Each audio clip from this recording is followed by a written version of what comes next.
la política ha tenido un gran día, no así la gente. Ganó la política, perdió la gente, podría ser el título del programa de hoy. Buen día para todos. Primero vamos a estar hablando enseguida con Javier Milei, el hombre de la casta. No. El hombre que denuncia la casta y que claramente trabajan para darme la razón todos los días. Porque lo que estás contando hoy no hace más que darme la razón, que son casta, que laburan para Milei, ellos. espere su turno. Espere su turno. Ya vamos a hablar de eso.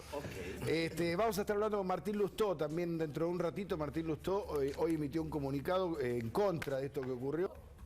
Del vidalismo y de Ritondo votaron en contra. Massa también en contra. Massa también votó en contra. Ahora, fue aplastante en el Senado entre los del peronismo y los de Juntos por el Cambio, fue aplastante. Sí, lo que pasa es que necesitaban los 2 tercios, ¿no? Ajá. Esa era la pelea. Pero lo que quiero decir, hablando de la casta, es que muchos no pisaron el palito y no estuvieron adentro de lo que decidió la casta. Y son históricamente casta, en teoría, para seguir. Está bien, pero digo, la mayoría de los diputados radicales y la mayoría de los diputados del PRO votaron. Sí. Del PRO no la mayoría, pero lo suficiente como para ayudar a la mayoría del radicalismo. Igual, y a la mayoría con eso hay que del tener mucho cuidado, porque muchas veces votan estratégicamente para cómo se ve para afuera. Entonces hay que tener cuidado. Es decir, lo importante es, ¿la votación salió o no? ¿Fueron cómplices? Sí. Entonces son parte del mismo problema. Entonces después hay que ver, digamos, no es solamente en esto, es en un conjunto de votaciones, en un conjunto de situaciones donde vos los vas a terminar viendo. A ver, por ejemplo, los que están de acuerdo con el consenso fiscal, eso también son problemas de casta. ¿O acaso no es un acuerdo para subirnos los impuestos y reventarle la cabeza al resto de los argentinos? Es como si de pronto hubiera desaparecido la grieta, ¿no? En algunos casos puntuales. En el consenso fiscal, también en esto que Cuando se trata de la de ellos, ahí están siempre de acuerdo. No hay grieta. Es muy interesante lo que pasó, las 2 últimas medidas, ¿no?, a las que hacen referencias, el consenso fiscal y esta, porque es transversal, ¿no? Había intereses transversales y de alguna manera también generan conflicto en la oposición. Podríamos decir que en algún punto es como un regalito envenenado del oficialismo a algunos opositores, porque les genera conflicto interno. Recordemos, hombre importantísimo de Juntos por el Cambio. Jefe de campaña en Provincia de Buenos Aires fue. Yo no quiero entrar en polémicas, pero María Eugenia Vidal ahora está en la ciudad. Yo soy de los primeros que trabaja por la unidad y eso internamente lo saben. Creo que las discusiones hay que darlas hacia adentro y no por los medios. Néstor Grindetti. Bueno, Grindetti es el que dice, el que sostiene la teoría. Primero, Grindetti anunció que no va a ir por la reelección en el 2023. Dijo, yo no tengo ninguna intención y no voy a ir por la reelección. Pues veremos qué hace, pero dice, no voy a ir por la reelección. Y además dice, hay que votarla porque favorece a lo del Frente de Todo lo que está sucediendo. Pero eso es un problema de los políticos, que como bien dice Javier, para la gente, para el ciudadano común, esto es, che, ¿por qué se quiere quedar tanto en las intendencias? ¿Cuál es el negocio de la política? Pero hay algo peor, Tato, es la señal. Es decir, se firma una regla y al rato, digamos, cuando están a los bordes de cumplirla, la vuelven a cambiar. Es decir, es una tomada de pelo. Ahora, esto, lo que uno ve en la provincia de Buenos Aires, también, digamos, lo ve en el tema del consenso fiscal, o lo podés ver también en lo que fue el armado de las listas de Juntos por el Cambio en la capital. Recordá que por cómo había conformado las cosas, en la lista López Murphy iba a quedar muy atrás. ¿Y qué hicieron? A las 11 de la noche, un ratito antes de la veda, cambiaron la regla para que pudiera estar en otro espacio y poder dar una mejor competencia contra los liberales. Entonces lo que digo es, están todo el tiempo cambiando las reglas de juego en función de una ventaja electoral. Es decir, en el fondo es estar aferrados al cargo, es decir, están desesperados por el cargo. Esa es la realidad. Y eso vale de un lado como del otro, de decir, en el fondo, esa no es la grieta, esa es la falsa grieta. ¿Sabes cuál es? Que se tomó una decisión en pos de la transparencia política, en pos de terminar con los privilegios. Es como si se hubiese votado terminar con la boleta única, la lista sábana, y de repente volver a la lista sábana. De hecho había sido una de las mejores cosas que hizo María Eugenia Vidal en la provincia de Buenos Aires, hay que decirlo, sociedad con Massa, que ahí también habla de la fragilidad del sistema, ¿no? Hasta hace 5 años eran aliados, Vidal y Massa, y hoy están en veredas opuestas, ¿no? Claro, bueno, eso es lo que termina pasando en la política también, ¿no? Que a veces ves ves cómo de un lado y del otro se van pasando de partido y eso es lo que la gente también ve como algo En un negativo. ratito, Silvina, nos vamos a meter con Cristina, Dale. porque tiene malas noticias, pero además porque está tuiteando desde hace ya varias horas sobre un tema puntual del que vamos a hablar, pero que muestra también qué lejos que está la dirigencia de las cosas que le pasan a la gente. Cristina está preocupada por las causas judiciales y nada más. Desde que llegó está preocupada. A ver, puso a Alberto, quiso ser vicepresidenta por las causas judiciales, es lo único que le interesa. Después el país puede estar en llamas, hay COVID, hay una situación económica, no le interesa eso. Bueno, tenemos para mostrarle a Javier Milei, yo le voy a pedir que se ate a la silla, que no salte, porque él se altera con estas cosas, lo que aprobó la provincia de Buenos Aires para el próximo año, que es la habilitación para contratar empleados públicos. Vieron que parece que faltan empleados públicos en provincia y han agregado 25.000 nuevos cargos. Tenemos placa para compartir con ustedes, que son 1.600 para el Ministerio de Salud. 25.000 más. 25.000 más. Claro. Exacto. Tremendo. Total lo pagamos nosotros con los Claro. impuestos. 1.500 para el Ministerio de Justicia, todo planta permanente, esto después no los echás nunca más, No, tal obviamente. cual. 10.000 para el Ministerio de Seguridad, uno imagina que es policías, pero bueno, imagina. Seguimos, dale. 120 para el Ministerio de Mujeres. ¿Había Ministerio de Mujeres en provincia también? También, claro, cuando crearon acá, crearon allá. 12.000 para la Dirección de Cultura y Educación, uno imagina que docentes.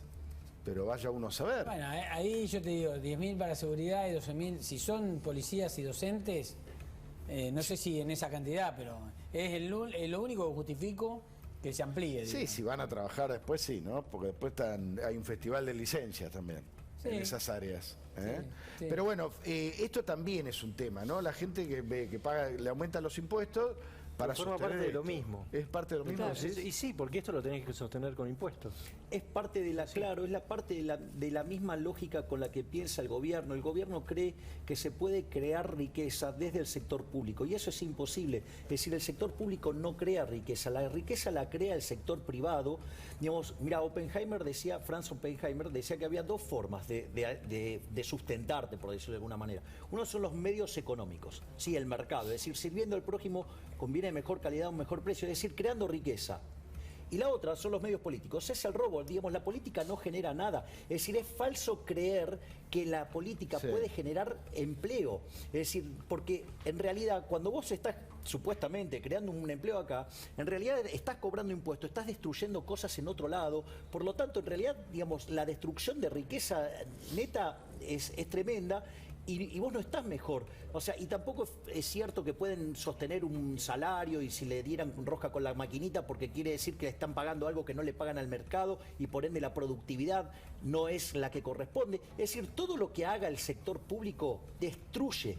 Es decir, porque vos cada vez que querés gastar algo, alguien lo tiene que pagar. O lo pagás con deuda, que es profundamente inmoral porque son impuestos futuros castigando generaciones futuras. Los financiás con emisión monetaria. Y hoy salió una nota, digamos, donde justamente mostraba que el mayor recurso que tuvo recaudatorio el gobierno este año, ¿cuál fue? La emisión monetaria. 1.4 billones sin considerar el DEG. Por lo tanto, estamos en 1.8 Claro. billones. O sea, y eso es inflación, eso le pega a los que menos tienen. Es decir, pero fíjense esto, que esto es lo más importante. Están discutiendo un montón de cosas que hacen a la política, pero tenemos 45% de pobres, tenemos 11% de indigentes. O sea, en el país de los alimentos hay 5 millones de argentinos que no le alcanza para comer y esta gente está discutiendo a ver cómo permanece en el cargo. ¿Tanto miedo le tienen al mercado? Ahora, te hago una pregunta a vos, Pancho. A todo esto estamos esperando todavía el plan plurianual. Para eso no hay reuniones, digo, no hay rosca, no hay discusiones, no hay nada para armar un plan. Se supone que parte de las conversaciones que se están teniendo estos días es para este plan. La información que yo tengo es que viene bastante demorado. Con lo cual, y además con estas cosas, no sé qué va. ¿Qué, por ejemplo, ve el Fondo Sí. Monetario esto que estamos discutiendo ahora? Van a nombrar 25.000 empleados. ¿Vos decís que nuevos. lo miran a eso? Sí. Miran el gasto. Claro. Miran bueno, no Bueno, sé. una de las cosas, cuando vos haces un programa con el fondo, tenés metas en términos de déficit fiscal, tenés metas en términos de agregados monetarios y tenés metas en términos de reservas internacionales netas. A ver, cuando vos mirás el presupuesto, ¿cuál es el problema del presupuesto que había mandado el gobierno? Porque parece que quieren hacer el plurianual sobre esa base. Ahora, ¿cuál era el problema? Cuando vos haces una proyección, para que te des una idea ya de los errores garrafales que tiene, vos partís de un año base, ¿no? Y a partir de ahí proyectás. Claro. Ahora, ¿cuál es el problema? Si vos el año base está mal, porque ya el propio ministro te reconoce que no había actualizado los datos que vos tenías a septiembre para diciembre. Digo, ya tenés un problema enorme. Para que se den una idea, el presupuesto original tenía una previsión de aumento del gasto del 40%. Cuando vos tenés el que está ejecutado ya, digamos, a noviembre, en realidad, ponele a noviembre, ya tenías 20% de diferencia para adelante, con lo cual, digamos, está claro que no lo ibas a cumplir, por eso de un día para el otro te aparecen con 56 artículos, con expansión de gasto, pero vos fíjate que tiene errores técnicos, errores contables, errores de teoría económica, errores de evidencia empírica, y suponete que le sale bien, le faltan 12.000 millones de dólares. O sea, entonces después lo dibujan y dibujan que tiene 6.000 y después les quedan 6.000 para cubrir. ¿Y de dónde lo van a sacar? Si las reservas internacionales netas de Argentina son negativas. Por lo tanto, o sea, y además cuando escuchan los discursos del presidente de la Comisión de Presupuestos, el señor Carlos Heller, digamos, parece que tiene un cartel que dice vamos al default, vamos al default. O sea, así, digamos, lo único que hacen es precipitar la piña. Mirá qué interesante lo que me dice alguien muy importante de la justicia en la provincia de Buenos Aires. Dice 25.000 nuevos cargos para la administración, 0 para el Poder Judicial. Claro. Y dice, es toda una decisión institucional. Claro, obvio. Ah, tenés razón. Y tiene razón. Claro. Había 120 para el Ministerio de Justicia, Claro, pero no para es el Poder Judicial. Pero Claro. te sumo algo más. 0 para el Poder Además de esos 25.000 cargos, acaban de crear 3 ministerios y un ente autárquico. ¿En dónde? En el Senado. Bonaerense acaba de aprobarle 3 ministerios nuevos a Kicillof. Va a tener 3 ministerios más. ¿Querés saber cuáles son? A ver. Hace minutos se los Pará, aprobó. esto es información que es de ahora. Porque Es de acaban ahora, lo aprobar aprobó el Senado. Sí, 3 lo pidió Kicillof, ministerios Lo pidió el 9 de Lo diciembre pidió Kicillof. Kicillof como para además tratar la ley de... Claro. para pagar cargos. Claro, porque con cargos. lo que se A busca es ver. jerarquizar las áreas. ¿Cuáles A son las ver. 3 áreas? Ambiente, transporte y hábitat, Sí. desarrollo urbano y crea un ente autárquico. Pará. El primero es... El primero, y te digo quién va a estar a cargo incluso, ¿eh? Dale. Ambiente es el primero. Sí. Daniela Villar, no sé si le suena, que es la pareja de Federico Ottermin. ¿Le suena a Federico Ottermin? Presidente de la Cámara de presidente de la Cámara de Diputados bonaerense. Ah, le dieron un cargo a la señora. Exactamente. Claro. Que era diputada, que era diputada de la Nación, que dejó su cargo para asumir este Ministerio de Bien. Ambiente que o sea, crea. votaron en la Cámara de Diputados, votaron un cargo para la señora del mujer presidente de la Cámara de presidente de la Diputados. Cámara. Igual, perdón, Le crearon un ministerio. Igual lo votó el Senado, ¿no? En este caso El lo votó el Senado. Senado, Lo votó el Senado, así que vamos a ser honestos. Por el Dale. otro lado es transporte y hábitat. El de transporte y hábitat, ya te digo, es un masista, el que va a quedar a cargo. El nombre de este Esto era masista, una- Jorge Donofrio. Que sería una secretaría y ascendió a... Claro, exactamente, Jorge quieren Donofrio era jerarquizar las diputado, áreas. diputado Exactamente, de el Massa diputado hace 1000 masista. años, sí. Jorge Donofrio va a quedar a cargo de hábitat. Habrá una inversión de transporte y importante en hábitat. trenes, ¿no? Seguramente. Vivienda, claro. Y Uno se después- ríe para no llorar. ¿Y el tercero? Y el tercero es desarrollo urbano, que era una cercana a Kicillof, que cuando se hizo todo este cambio después de que perdió las rajaron. pasos, la habían rajado, y vuelve al equipo, lo vamos a decir el nombre acá para no meter la pata, que lo tengo acá, Agustina Simone, la ministra de Infraestructura que la habían desplazado, vuelve a ser ministra con un cargo nuevo. Ahora, Hábitat y... ¿Cómo se llama el último? Desarrollo urbano. Desarrollo Desarrollo urbano urbano. no debería ser el mismo ministerio. Claro, no, bueno, pero es pero jerarquizar cada área. Pero lo más lindo de todo esto, crear un ente autárquico, o sea que no va a depender de nadie, un presupuesto propio y demás. Pero el presupuesto propio... Que se va a llamar ¿cómo se financia? Instituto Cultural. No, la plata le dan ellos, pero ellos después deciden cómo manejan la plata. Eso es el autárquico. Instituto Cultural es... Instituto Cultural. Ese es nuevo también. Ese es nuevo. Por eso a lo mejor los 12.000 Claro, van para al el área de Instituto Cultura y Cultural. Educación. Claro, Pero, pensamos perdón, que eran ¿eso qué- docentes. ¿Cómo que es un ente autárquico? Un ente autárquico. Por ejemplo, vos tenés de esa misma manera es el Confer. El ex Confer es un ente Pero autárquico. ¿cómo se ¿sí? financia eso? ¿De dónde sale la plata? Siempre de De los nosotros. impuestos de todos. Ah, nuestra. Siempre es nuestra. Mirá Siempre es nuestra. No, Sí, se pero vota- no, a ver, no te cuando se equivocás. Te puedo hacer 2 notas de color. ¿Sabés quiénes tienen la costumbre de a cada cosa crearle un ministerio? Los comunistas, mirá cómo les va. Y después, ¿no viste que bien que nos fue con el coronavirus, no? O sea, estoy siendo irónico, por favor, porque últimamente con los textuales están... digamos, tenemos Ministerio de Salud ahora, Sí. y en lugar de tener 27.000 muertos acorde al promedio, tenemos 117.000, o sea, digo, 90.000 personas perdieron la vida, pero tenemos Ministerio de Salud. Así Bueno, lo funciona. mismo con el Ministerio de la Mujer, ¿no? Que crearon un Ministerio de la Mujer, pero los femicidios... Bueno, para sé que hay no un matar. ejemplo, Exacto. ya que hablábamos de transporte y de trenes, hay un ejemplo que para mí marca lo poco que importa el control del gasto en la Argentina.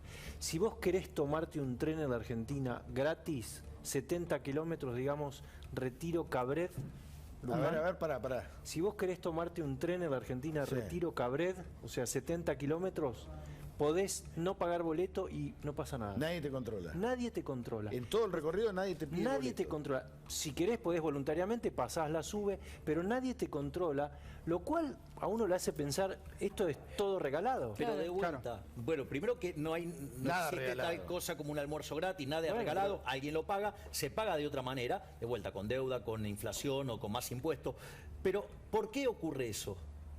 Porque está a cargo del sector público. Entonces, ¿qué es lo que pasa? O sea, cuando vos estás en el sector privado, si te pasa eso y te equivocas, ¿cuál es el problema? Te Vas a la raja. quiebra. Claro. Acá, digamos, cuando el Estado tiene déficit, ¿qué hace? Te pasa la cuenta. ¿Querés un buen ejemplo? Digamos, no estaban hablando de los números de aerolíneas. Bueno. Pierde 700 palos verdes por año. O sea, acumular lo que lleva perdido en estos últimos 10 años son 7.000 palos verdes. O sea, y en el fondo, ¿quién paga eso? ¿Sabes quién lo paga?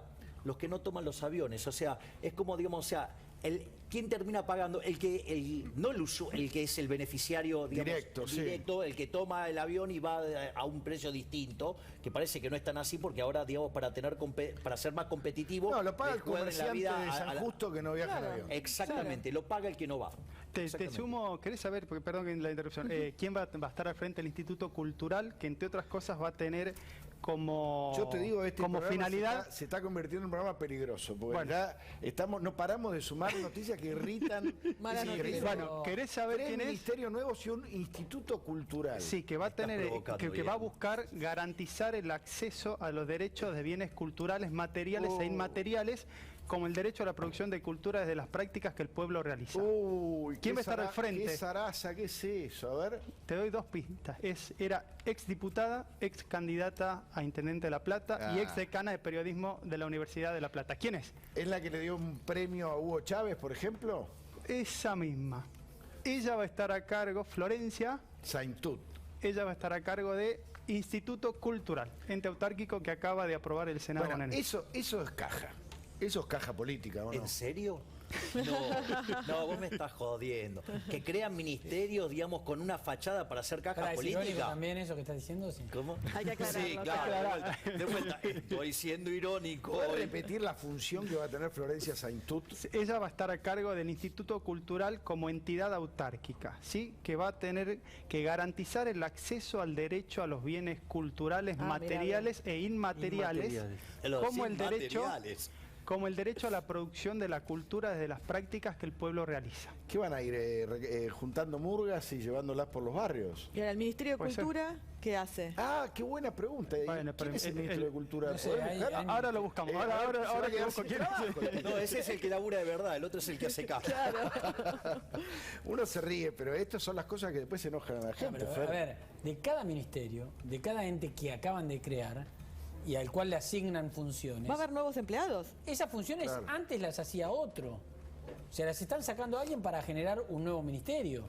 Pero, digamos, alguien organizaba lo cultural en la provincia de Buenos Aires. Claro, lo que pasa es que la diferencia entre estos nuevos ministerios, que eran secretarías, es que el presupuesto que tienen es más chico y la estructura que tienen es más chico. O sea, que tienen menos empleados. Cuando vos pasás a ser ministerio, Sí, tenés sí, mayor claro. capacidad para tener mayor empleados. El ministerio implica que el titular tenga más sueldo, que los otros tengan más caja y Una que tengas más dirección, cargos. claro. Claro, Agustina Vila era la directora de Cultura, no teníamos, era directora general de Educación y Cultura. Ahora va a quedar aparentemente solo con Educación y se crearía este ente autárquico para la Cultural. cultura. A ver, ganó la política, perdió la gente. Es el título de esta noche aquí en Voces. Se necesitan aumentos de combustibles que están 12% atrasados y YPF podría subir los combustibles en el verano. Por eso, otra vez, Sí. es transversal y enrevesado el conflicto. ¿Los sindicatos son un problema, Javier, según tu mirada? A ver. O este tipo de sindicatos, A ¿no? ver, el problema es la legislación laboral argentina, digamos que replica las leyes del fascismo, o sea, donde básicamente al empresario se lo trata como un delincuente y se terminan generando una supuesta cantidad de derechos en favor de los trabajadores que lo único que hace es perjudicarlos. Digamos, los perjudica con menores salarios, los reales, los perjudica con más desempleo, con más tiempo para que tardan para conseguir trabajo, castigando a los más jóvenes. Es decir, toda la ley laboral argentina es un problema. Porque en principio, digamos, que vos tengas un representante, digamos, eso no sería un problema. Por el contrario, es decir, está muy el bien. problema radica en todo el andamiaje legal que es Argentina, que es todo antiempresa, y en el fondo que vos tengas toda legislación antiempresa lo que hace es destruir empleo, castiga a los más vulnerables, porque en el fondo, ¿qué hace el capital? Se va a otro lugar. Y cuando vos le quitas el capital al trabajador, va a tener menos productividad, va a tener menores salarios reales y te va a pasar lo que pasa en Argentina, ¿sí? Donde tenés niveles de pobreza e indigencia verdaderamente alarmantes. Bueno, hablamos un poco del coronavirus. Hoy la verdad que yo me asusté mucho, todos supongo que nos asustamos cuando vimos las cifras del día de hoy, que obviamente más de 33, casi 40.000 casos. Exactamente. La gran pregunta es si esto va a repercutir en mayores internados, si va a repercutir en mayores muertes, ¿no? Lo que te está mostrando hasta ahora las estadísticas es que eso no va a pasar. ¿Por qué? Porque en el mundo tampoco está pasando eso. Es una jornada de récord de contagios en Ciudad de Buenos Aires y en Córdoba. Ninguna de las dos provincias nunca había tenido tantos contagios a lo largo de la pandemia de casi 2 años como los contagios que tuvo en el día de hoy. Lo que está circulando es Omicron, ¿no? Lo que porque no llega al 3% de internación de camas de terapia intensiva. Ciudad de Buenos Aires no llega al 5%. ¿Sí? Cuando los picos tenían 5 o 6 veces más en números de internados. Y en el medio de todo esto empiezan a aparecer las acciones que toma cada provincia por su propia cuenta. Hay una provincia que hoy firmó un decreto que aquella persona que se contagie de COVID, si necesita utilizar el servicio de salud público, lo va a tener que pagar de su bolsillo. ¿Catamarca? si no está vacunado. Por no haberse Si no está vacunado. Aquel que no está vacunado, finalmente hoy Catamarca firmó el decreto. No, que no está mal eso, si vos no cumpliste... No, porque vos, o sea, el tema siempre, lo importante acá es la libertad, ¿sí? Y que vos te hagas responsable de las decisiones que tomás. O sea, nadie se quiere enfermar per se.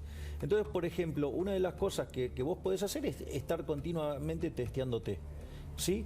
Digamos, o sea, yo por ejemplo en una lo sigo haciendo ahora porque tengo mucha más actividad en otros planos que implica interacción, o sea, testear regularmente. Claro. O sea, yo me testeo, por ejemplo, por lo menos 2 veces por semana. Mirá. Y yo además tengo 2 vacunas, o sea, yo estoy además vacunado, pero porque creo que es la forma, digamos, en la cual uno se hace cargo de... ¿Te vacunaste hace poco, Javier? Yo sí, me vacuné, digamos... Antes de las elecciones, ¿o no? Antes de las elecciones me di la segunda. Te vacunaste, lo que se dice es que te vacunaste justamente para poder salir del país a hacer algunas actividades. Para poder salir a trabajar. No es por una cuestión de convicción. Si vos no querés tomarte los recaudos, arreglate Es que solo. claro, vos tenés que hacerte cargo de tus decisiones, tomar decisiones renta-riesgo, yo la llamo. Sí. O sea, entonces vos evaluás los riesgos y entonces, por ejemplo, vos podrías, digamos, a ver, una de las cosas que vos tenés con las vacunas, ¿cuál es? ¿Cuánto tarda en hacerse una vacuna? Por lo menos 10 años. Estamos 1 año y medio, hay algo que empíricamente falta. Otra cosa que también tenés es que por algo, digamos, los laboratorios te piden cláusulas de indemnidad. ¿Por qué? Porque entonces, digamos, quiere decir que toda la faceta empírica no está toda entera para, digamos, o sea, está habilitada en emergencia. Vos decís que hay derecho a que alguien no quiera vacunar. Entonces vos podés decidir... No, igual hay una vacuna que tiene aprobación definitiva en Estados Unidos, en la FDA, y que no te va a dar una aprobación definitiva por si no. Vos mismo lo conoces, pero la tecnología avanza mucho. Antes era 10 años la vacuna, ahora no. Yo no obligo a nadie, pero cada uno se hace cargo digo, de las decisiones individuales. Entonces, yo digo, o sea, por ejemplo, y yo esto lo expliqué también en el debate, o sea, yo, digamos, por ejemplo, no me la daba, pero sí le pedí a mis padres, que son grupo de riesgo, que sí la hagan. Y sí lo hicieron. ¿Por qué? Porque son grupo de riesgo. En mi caso, digamos, hasta que, digamos, no me pusieron contra la espada de la pared porque, digamos, no podía salir a trabajar afuera, digamos, o sea, entonces ahí no me quedó otra que, digamos... Entonces, ¿estarías de acuerdo con el pase sanitario? No. Nada, para vos fue casi un pase sanitario. No, el pase sanitario, pero prácticamente un pase sanitario que quisieron hacer a vos. Contra la Constitución Nacional, va contra el Código Civil, contra el Código Penal, contra el Código Comercial, y si querés te doy las leyes que viola. La 27491, la 27572, la 27529. ¿Qué tiene que ver? Eso es una falacia. Pero Es sí. decir, eso se llama falacia. Porque lo hace esto, entonces está bien. No, pero digamos, es porque que en ese a criterio, vos ¿sabés te qué? obligaron a A hacerlo, ver, prácticamente. ¿me podés escuchar? Yo te estoy escucho. escuchando. A ver, porque con ese criterio, ¿sabes qué? En el año 1813 no hubiéramos abolido la esclavitud. Total, había esclavitud en un montón de lados. Eso no es un argumento. Los argumentos tienen que ser, o sea, yo todos los argumentos que te los doy desde el punto de vista de la libertad. Después, digamos, o sea, si a vos no te gusta la libertad, te gusta cercenarle la libertad a la gente, querés ser cómplice del esclavismo, cómplice de este avance del Estado sobre la libertad de los individuos, es tu decisión. Después, cuando vienen y te arrebatan la libertad, después no llores. Pero acá el mercado te cercenó tu libertad igual. No, el mercado, ¿sabés qué es el mercado? Son todos libres, pero Tato está conduciendo y necesita... No, pero digamos, habló del mercado, entonces yo le pregunto si sabe lo que es el mercado. Pero a vos el mercado acá... Definime qué es mercado. Se acabó. Definime qué es mercado, dale. Definime qué es mercado, dale. Gracias. Vamos a ver si sabe qué es mercado. Milei, gracias Tucu. A ambos. Bodega, ahora seguimos. Un gobierno que renegaba de la política fashion, ¿cómo puso a Vudú de vicepresidente? ¿Cómo hizo eso? Un gobierno que decía que era necesario poner fin a la corrupción menemista, ¿cómo explica a López con 9 millones de dólares en el baúl del auto? ¿Cómo lo explica? La verdad es que yo no cambié, cambiaron ellos. Yo no cambié, yo seguí planteando las mismas cosas de siempre. Cuando yo le decía a Cristina, tenés un déficit fiscal que se te está yendo de las manos, me decían que me mandaba Mañeto. Se le fue de las manos el déficit fiscal. Y cuando yo decía, Cristina, el modo en que vos estás quedándote con YPF nos va a costar un dineral, me decían que a mí me mandaba Repsol. Pero yo no fui el que le pagó 13.000 millones de dólares al señor Brufau y lo convirtió en el empresario del año en España. No fui yo, fue Cristina. Entonces, la verdad es que yo con esas cosas tengo enormes diferencias. Enormes diferencias. Un gobierno que haya mantenido a un personaje de las cualidades de Moreno, la verdad es un gobierno que me preocupa, porque un gobierno que no se da cuenta a quién le está confiando los problemas de la gente es algo que me preocupa. Vos me vas a decir, pero Moreno estuvo con Néstor. Sí, una vez le dije a Fantino una figura que creo me ayuda a simplificar mucho. Moreno con Néstor era un Rottweiler atado en el fondo del jardín. Kirchner de tanto en tanto le decía, lo sacaba y le decía chúmbale. Cristina lo dejó suelto en el jardín de la casa. No, pero si se lo ata de vuelta a Moreno, bueno, lo ata y se lo tira atadito. No, déjalo a Moreno. Déjalo. Preferible un Rottweiler que defiende a la gente y no un suelto por la razón. No lo vas a convencer. La pregunta es, y acá es para que lo pensemos, no nos contestemos ahora para dar lugar a todos, pero la pregunta, digo, es si en verdad defiende a la gente a alguien que dejó el 23% de inflación en Argentina. Si defiende a la gente alguien que decía que la pobreza en Argentina había desaparecido. Cuando vos invisibilizás a los pobres, lo que estás haciendo es desamparándolos. Porque como le estás diciendo a la gente que no existe, nadie se ocupa de ellos. Y esto lo hizo Moreno. Dios mío, ¿qué hacemos? ¿Y entonces? ¿Cómo es el tema? Hola, no hay nadie. ¿Cómo es el tema? Socorro. Auxilio.